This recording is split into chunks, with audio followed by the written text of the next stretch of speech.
Okay student, extended. Last lecture में हमने parallel line का मतलब पढ़ा था, ट्रांसवर्सल का मतलब पढ़ा था, ठीक है। और कौन कौन से एंगल बनते हैं?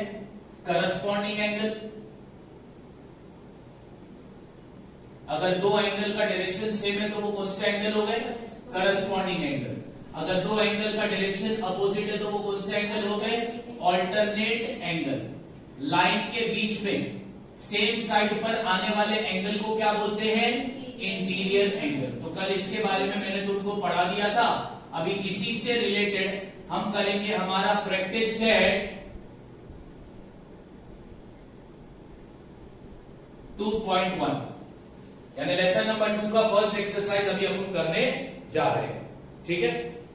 इसमें फर्स्ट क्वेश्चन क्या बोला?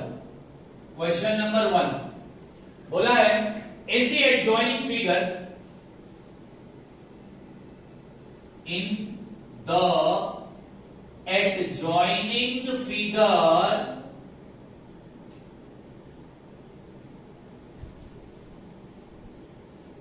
each angle is shown, each angle is shown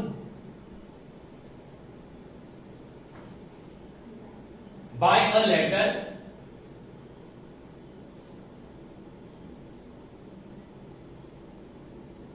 fill in the boxes.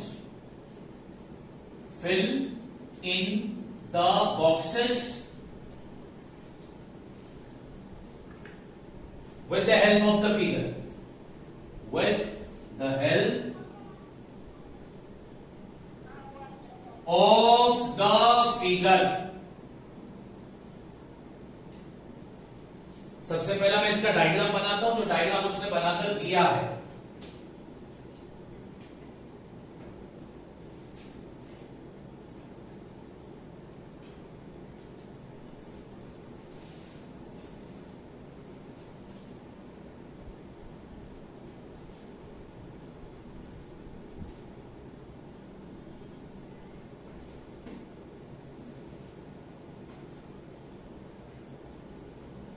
अब उसने कुछ एंगल भी दिए हैं, वो भी बना देता हूं। यहां पर P है, यहां पर Q है, यहां पर R है, यहां पर S है।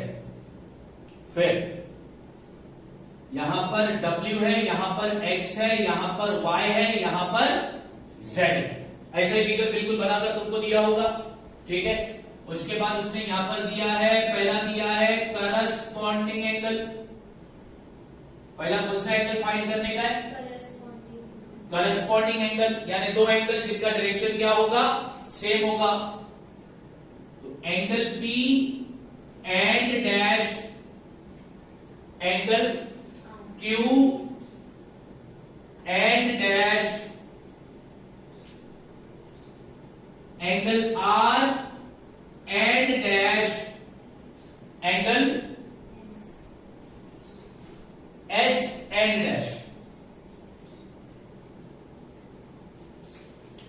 अब डायग्राम को लेकर आंसर दो।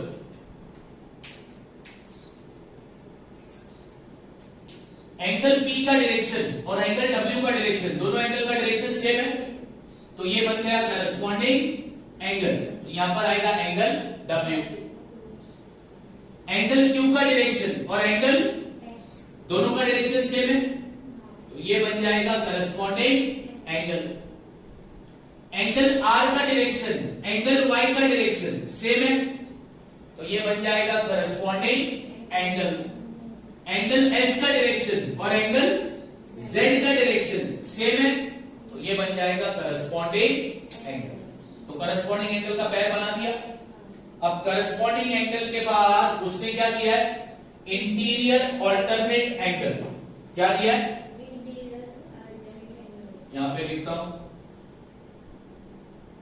Interior alternate angle. अब हमको इंटीरियर ऑल्टरनेट एंगल का पैर ढूंढना है। Angle X and angle dash, sorry S है ना वो, और दूसरा दिया है angle W and dash.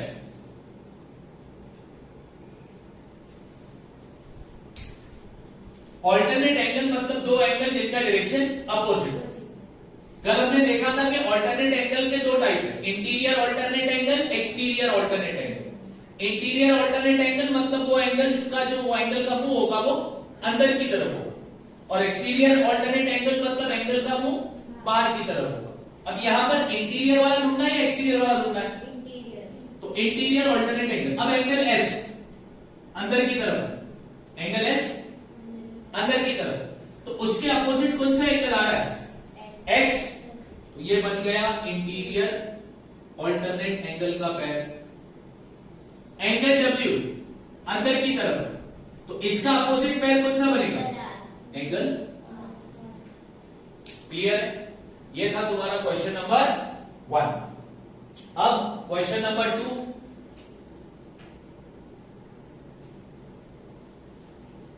Observe the angle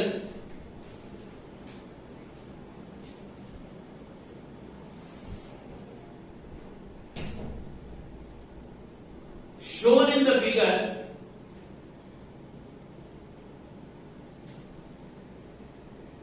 and write the following pair of angle. And write the following pair of angle. कौन कौन से एंगल का पैर लिखना है? Interior alternate angle, corresponding angle और ठीक।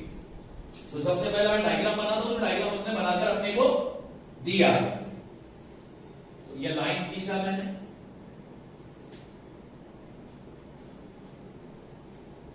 उसके बाद इधर ये ऐसी लाइन है,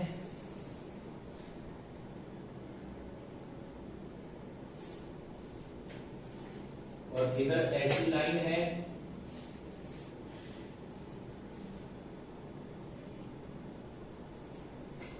अब नाम दे देता हूं, यहां पर ए बी सी डी, यहां पर E F G H. Okay,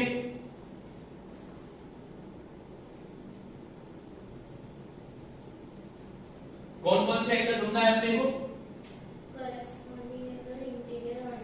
interior alternate angle, ये पहला। दूसरा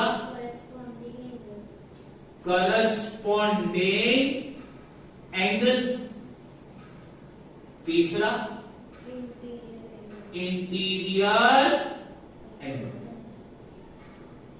इसके पैर अपने को फाइंड करने हैं। तो चलो सबसे पहले अपन फाइंड करेंगे इंटीरियर ऑल्टरनेट एंगल के पैर। अच्छा, ये ऑल्टरनेट एंगल है, यानी इन एंगल का जो डायरेक्शन होगा वो अपोजिट होगा, बट मुंह अंदर की तरफ होगा, मुंह। अब बताओ, एंगल सी का मुंह अंदर की तरफ, इधर एंगल सी का अपोजिट कौन सा एंगल बनेगा? एंगल ई बनेगा। इसका मुंह ऐसा है, इसका मुंह ऐसा है, ये नीचे की तरफ है, ये ऊपर है। Angle C and angle E. अब दूसरा पैर बनाओ, एंगल बी और angle, very, angle B and angle G. ये बन गया तुम्हारा एंगल बी। और एंगल कौन सा बोला तुमने?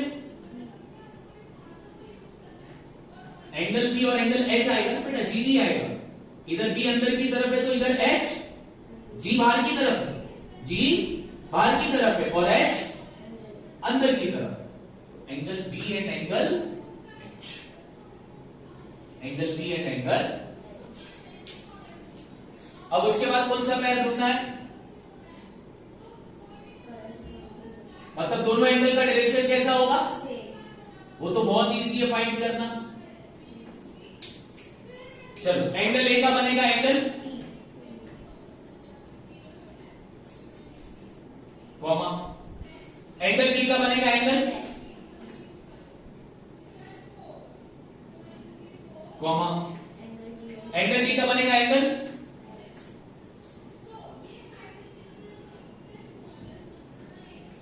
एंगल सी का बनेगा एंगल,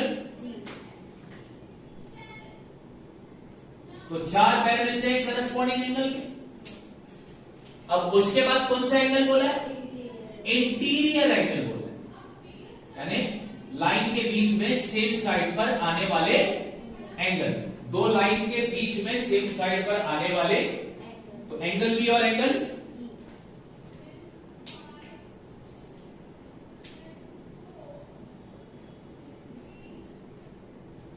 और दूसरा क्या बनेगा? एंगल सी और एंगल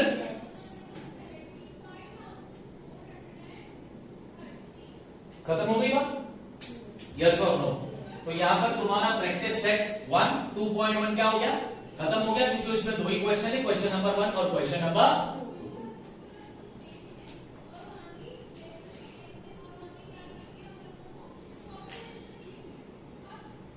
अब जरा ध्यान दें,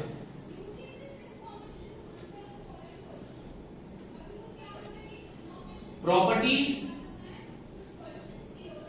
of angle formed by 2 parallel line and a transversal.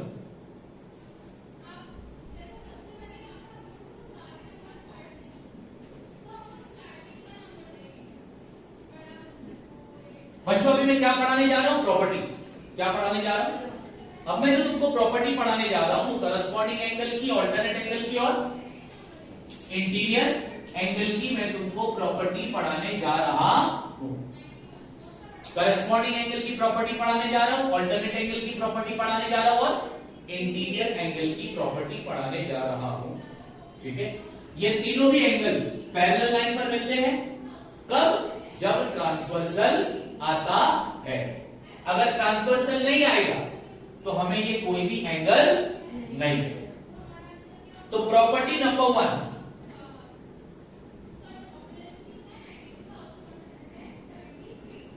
Corresponding angle are congruent. याद रखना, करस्पॉन्डिंग एंगल आर। अच्छा, तुम बोलोगे कॉन्ग्रुएंट का मतलब? कॉन्ग्रुएंट का मतलब होता है सेम। कॉन्ग्रुएंट का मतलब क्या होता है? यानी करस्पॉन्डिंग एंगल क्या होते हैं? सेम होते हैं। कॉन्ग्रुएंट होते हैं, क्या होते हैं? अच्छा, मैं तुम्हें कॉन्ग्रुएंट की साइन भी बता देता हूं। ये साइन है कॉन्ग्रुएंट की। किसकी? दूसरी property,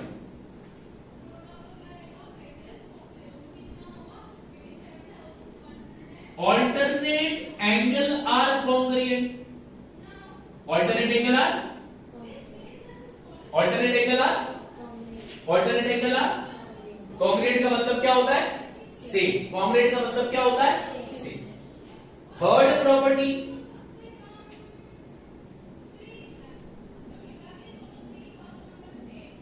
interior angle are supplementary. Interior angle are supplementary का मतलब होता है 180 डिग्री। क्या होता है? करस्पॉन्डिंग एंगल की प्रॉपर्टी पढ़ाया, ऑल्टरनेट एंगल की प्रॉपर्टी है, इंटीरियर एंगल की प्रॉपर्टी है। ये तीनों भी एंगल पैरेलल लाइन पर आते हैं। वो भी कब? जब उस पर क्या आता है? ये तीनों भी एंगल पैरेलल लाइन पर आते हैं। कब? जब उस पैरेलल लाइन पर क्या आता है? करस्पॉन्डिंग एंगल क्या होंगे? यानी कि सेम। ऑल्टरनेट एंगल क्या होंगे? कॉन्ग्रुएंट, यानी कि सेम। और इंटीरियर एंगल का टोटल हमेशा कितना डिग्री होगा? 180 डिग्री। इंटीरियर एंगल का टोटल कितना डिग्री होगा? 180 डिग्री। ये 3 प्रॉपर्टी तुम्हें याद रखनी है। करस्पॉन्डिंग एंगल कैसे होंगे? कॉन्ग्रुएंट। ऑल्टरनेट एंगल भी कैसे होंगे? कॉन्ग्रुएंट। और इंटीरियर एंगल का टोटल कितना डिग्री होगा? 180 डिग्री। 180 डिग्री को हम क्या बोलते हैं? सप्लीमेंट्री। ठीक है, डन। ओके, अब थोड़ा बहुत चीज और पढ़ाता हूं, फिर उसके बाद हम एक्सरसाइज पे जाएंगे।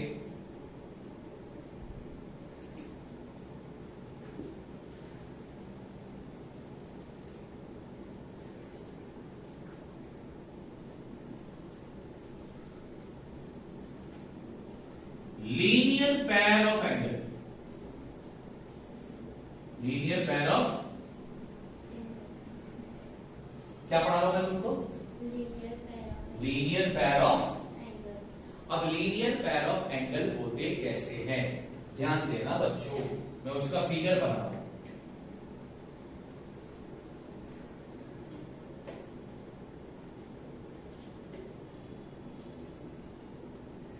ये दो एंगल दिख रहे, हाँ या ना? ये ऐसा एल बन रहा है और ये ऐसा एल बन रहा है, दोनों भी एल चिपके हुए, तो ये है लीनियर पेयर ऑफ, और इसका दूसरा फिगर भी बना दो।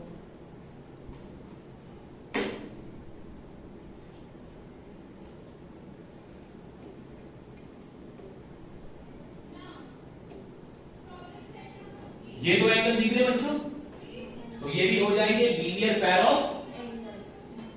तीसरा फिगर भी बनाता हूं बच्चों।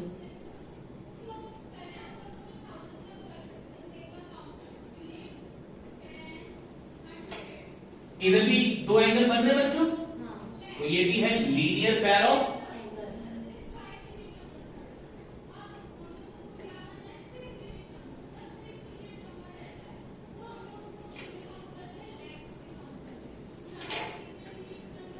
बच्चों यहां पर भी दो एंगल बन रहे, तो ये भी होता है लीनियर पेयर ऑफ। याद रखना ऐसा होगा लीनियर पेयर ऑफ एंगल, चारों में से कोई एक तरीके का होता है लीनियर पेयर ऑफ एंगल। के क्वेश्चन पे डिपेंड करता है, किस पे डिपेंड करता है? अच्छा, अब इसमें याद रखने वाली कौन सी बात है?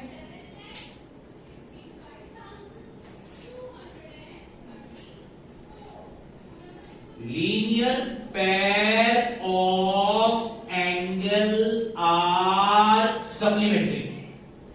अभी मैंने बताया था सप्लीमेंट्री का मतलब कितना डिग्री होता है? 180, यानी कि लीनियर पेयर ऑफ एंगल का टोटल भी कितना डिग्री होगा? कितना डिग्री होगा? कितना डिग्री होगा? 180 डिग्री। ठीक है, ओके। तो मैंने तुम्हें लीनियर पेयर ऑफ एंगल बता दिया। अब लीनियर पेयर ऑफ एंगल बताने के बाद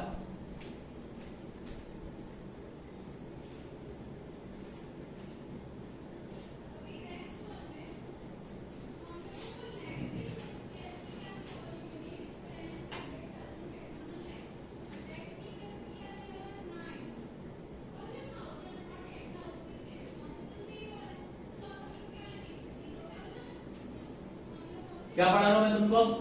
वर्टिकली अपोजिट एंगल।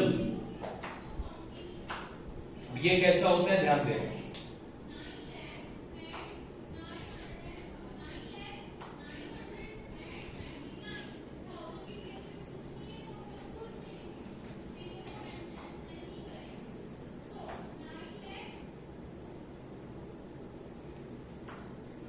ये लाइन है ए बी, इस लाइन का मैं नाम क्या दे रहा हूं?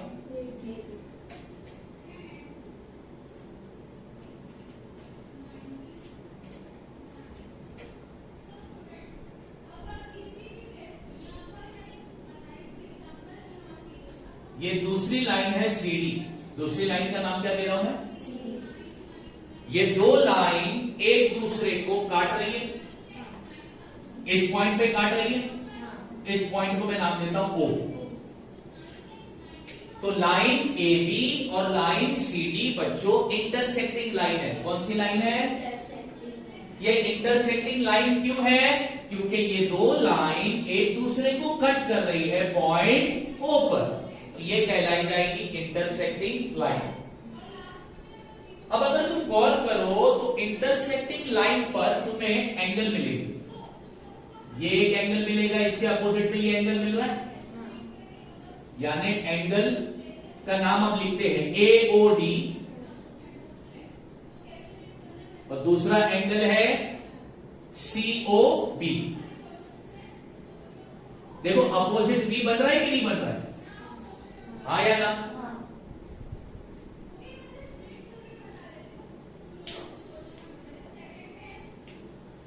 अब इधर एक एंगल बन रहा है, इधर भी अपोजिट एंगल बन रहा है, नाम लिख के बताता हूं।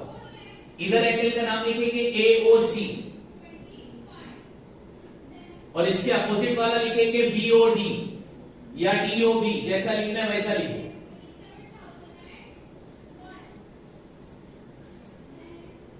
ये साइन है काय की, अभी बताया था। किसकी साइन है ये? कॉन्ग्रुएंट की। किसकी साइन है ये? किसकी साइन है ये? इसका मतलब क्या हुआ?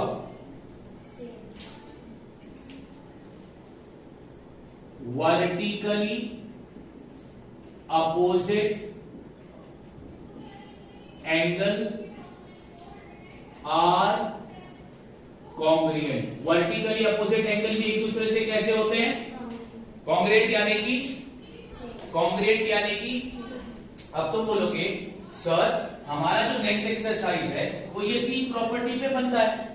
हमारा जो नेक्स्ट एक्सरसाइज है यानी प्रैक्टिस सेट 2.2 वो ये 3 प्रॉपर्टी पर बेस्ड है। तो सर ये क्यों बताया? क्योंकि हम इसका भी इस्तेमाल करने वाले हैं। तो अगर मैं सम करता और उसमें बताता तो तुम्हें समझ में नहीं आता, इसलिए मैंने पहले ही बार लिखा दिया कि लीनियर पेयर ऑफ एंगल का टोटल कितना डिग्री होता है, और वर्टिकली अपोजिट एंगल एक दूसरे से क्या होते हैं? क्या होते हैं?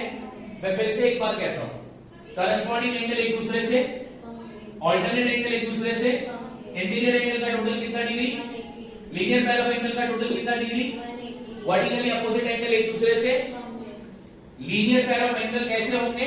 इन चारों में से किसी भी एक तरीके के होंगे। वर्टिकली अपोजिट एंगल यानी अपोजिट वी, अपोजिट हाँ, तो वो है वर्टिकली अपोजिट। और वर्टिकली अपोजिट एंगल एक दूसरे से क्या होता है?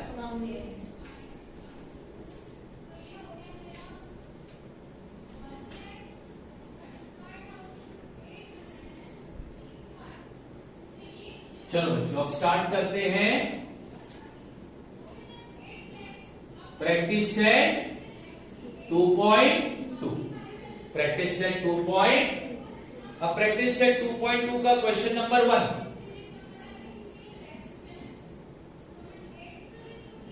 चूज द करेक्ट ऑल्टरनेटिव, यानी choose the correct option. 4 option दिया रहेगा, उसमें से अपने को सही ऑप्शन सेलेक्ट करना है। फर्स्ट क्या बोलता है? In the given figure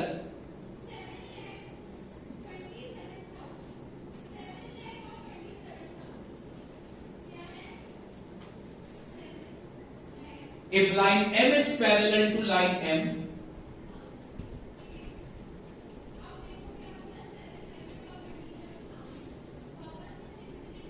and line P is transversal,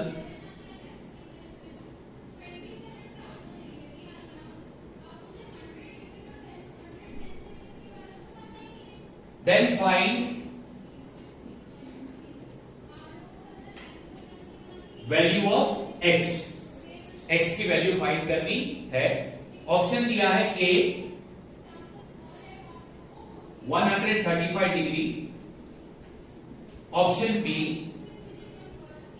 90 degree, option C 45 degree, option D 40 degree. और हमको फिगर भी बनाकर दिया हुआ है।